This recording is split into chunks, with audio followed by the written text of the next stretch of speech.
I grew up in the north of England, small town called Blackpool. I had no real scene there, no real car scene as such. A couple of times a year you might get across to another town and see a hot rod show, you know, and back them days in the mid-70s it was just English custom cars and street rods, and I guess they were street rods. They were high finish, lots of chrome, custom cars, and yeah, and that was the thing that probably got me going back then. You know, you might see a fine example of an American car, a 50s or a 60s car, and that was about it. Yeah, V8 engines were super rare, and yeah, you ran with what you ran with, and yeah, I didn't even have a car over there, an American car. It was just not doable back then. Not like England is now. Since I've come to Australia in '86, there's a lot bigger scene, but the world's smaller now. And you go to those shows and you see them cars and you like them, and you look at the guys who own them, and you know, gee, up until me being in my 30s, I could never obtain a hot rod. I mean, a lot of guys say this, you know, and then you've always been messing with cars and putting cars together and changing engines and diffs and doing stuff, and then I don't know how it hits you one day, but I guess you realise you can build one, and why not, and then you start, and then, you know, for a couple of years I didn't know what to build, and then you know what you want to build, but gee, can I do that? Can I really do that? You know, and then it started for me. I finished this Dodge. I had the Dodge on the road now for maybe 4 years. It took me 3 years to build it. I started the build in 2004. Sarah and I went over to the States for 6 months, and yeah, I don't know what part I got first. I was looking for a Buick motor. I wanted an early nail head. I thought that'd be a good thing. I ended up with the Cadillac, which I really love now. The Cadillac motor is a good thing. It's a 49 block, so yeah, I just started and got going with it, and we started collecting parts in a 6-month road trip that we took from California up to Alaska. So yeah, well, I was a little bit all over the place at first. I mean, you want a roadster. I never thought I had the money for a roadster body. For a while there, I was thinking of putting a truck cab on a frame, but that didn't really sit good with me. And then yeah, it just happens. It just you start finding pieces, and you think, well, yeah, I've got that and I've got this, and so I'll go that way, you know, and that's what happened. We were up at Spokane, Washington. I remember we got up that far. Went to a little swap meet that was attached to, of all things, a Good Guys show, which not a great fan of, but you know, back then they were good things, and there was this little swap meet, and yeah, digging around, picking up bits, trinket bits, not a whole lot of stuff, and Sarah got sort of separated from me a little bit, and then I remember I was looking at some couple of truck cabs on this guy's trailer, and Sarah yelled across, and she said, "Hey, come over, look at this," you know, and wander over there, and wedged between these two stands was this 29 Dodge body, the Coupe.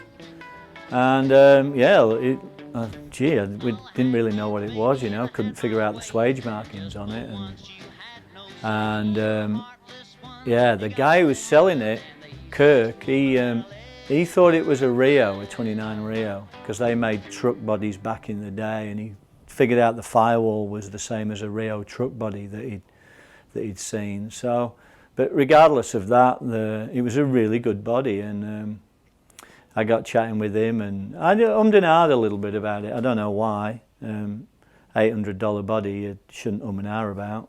And so we left the show, and at dinner, just getting some pizza that night or something, and I got thinking about it and thought, shit, this is a good body, you know. And I'd got his number off him, so I rang him back and I said, hey, Kirk, I'd been thinking about that body, mate, you know.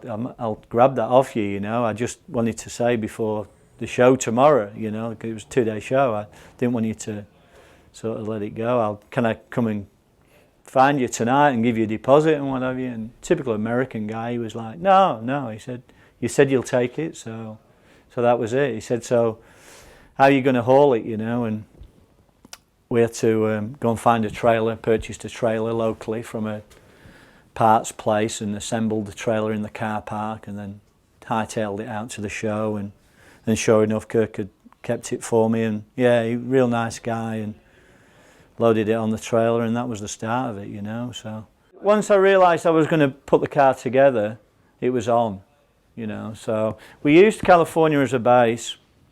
I got a couple of friends there who hold parts for me, and so we just really legged around and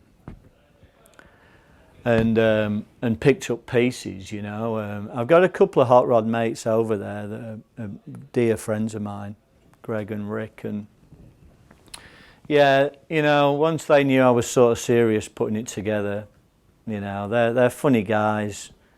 Rick would stand and look at the Cadillac motor on the ground, you know, sat on the tyre, and, well, what are you going to do with that, you know? And yeah, and then a couple of days later he'd come out with this real bit of rare speed equipment under his shirt and just say, you might need that, mate. And that's the intake that I run now. It's not a desired intake, it's just a 2.2 adapter, Offenhauser adapter that bolts onto the stock 4-barrel. But it's, for me, it's those parts, you know, that were handed to you and you didn't source them. It's, you know, sure, there's a million intakes I could run on that car that a lot of guys would say were better than that, but that was handed to me, so that's what I run, you know. And it's bits like that. All my bones, my 48 fronts and my 36 rears, Greg gave me those, and my BLC headlights, he gave me those, and yeah, it's every part, every little bit on the car. I can, you know, point to a part and I'll tell you the name of the guy who sold it to me or swapped it or gave it to me, and that's to me what building a hot rod is. It's a car that, you know, people go, oh, you know, that's so-and-so's car, and, you know, so-and-so built that car, and that's important to me, because their soul and mind and what that guy is got into that car. And if you look at that car, it's me. It's ratty finished, you know. It's just how it's me. I'm slowly detailing the engine, and, you know, the way it drives, it's quick. It's just me. It's just the way I think a hot rod should be portrayed in the way that the guy builds it, you know. And that's really what makes it, you know. And as I said, with my car, every little bit, there's not one part that I didn't know where it came from, or yeah, they do. And yeah, you get bits, and there's bits like that car's not for sale. It's never in, you know, my car ain't. There's too many personal things on it. You know, I could keep the personal bits, and, you know, you'd probably walk away with a battery and a fan belt, you know, because that's every bit's a personal thing. It's the way you get it and the way you put it together, and you could put that car together from the end of your kitchen table on your laptop, but yeah, I don't know what do you end up with there. I don't know how that works, but for me, it's all them bits, you know, and with that, piecing all the bits together, you know. I have my Bible upstairs, which has all the parts, where I got them from, and, you know, and I used that as a build sheet when I was gathering the parts, and then, you know, it came the day when we shipped out the States and we threw everything we had in the back of that 71 GMC. I had every part apart from the diff. The diff and the radiator I didn't have. I bought the carburetors, the 294s came from a V8 swap meet in Paso Robles many years ago. I gave a bloke $40 for them, and yeah, they're a couple of 94s, and I brought them back and tried putting kits for them myself, could never get them right, and then gave them to Corey, and yeah, and he's the guy, you know, if you've got 97s, 94s or 48s for that reason, he's a local guy, and it's good. You know, you take him off and you whip round there, and he's in his shed, and you have a couple of beers and you try and nut it out, you know, and talk about it, and that's it. That's hot rodding. I threw a push rod in that thing a couple of months back, and last year now, and yeah, you know, Ben comes round and we pull it apart and get into it, and you know, find a second-hand set of push rods, and we're back together, and yeah, but without Ben's help and, you know, his knowledge, and you know, this knowledge is like any knowledge. It's a good thing, but knowledge is no good if you don't share it. And in hot rodding, that's what hot rodders do. They share knowledge. And the Ham is a huge community. Ryan, who runs the Ham's, doing a great thing there. And when I built my car, I didn't know a lot of local guys when I built my car. I was sort of doing it on my own. Well, me and Pete Spicer, another one of my club members, and yeah, Pete and I were ringing backwards and forwards, and what do you reckon? How do you reckon this goes, you know, and what do you reckon to that? And Pete'd have a picture and I'd have a bit of a inclination, but yeah, a lot of it came off the Ham back then. The Ham's a great thing. It's a good thing for guys getting into it, and yeah, it's a big network. It's a great source of parts and knowledge, heaps of knowledge on there, and you know, we all have different knowledge.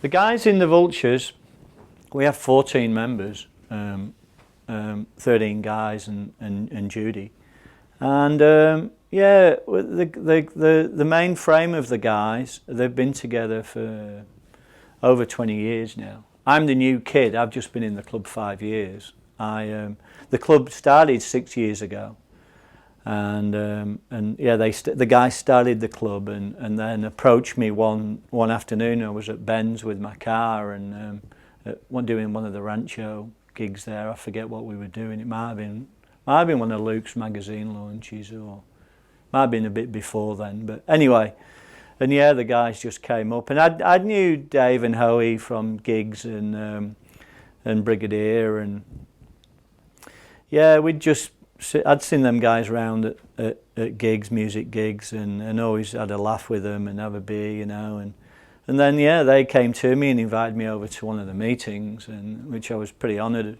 to attend, and then yeah, lo and behold, a week later I was in the club. So the club's a big thing for me. It plays a huge part in my life. I like the camaraderie, the guys. Socially, it's a big thing. Like, all the girls get together. You know, we don't just drive cars and drink beer. We you know, we do a lot of things with the girls, families. Some of the guys have kids, you know, so we have family days, and it's the big mix that keeps it good, you know.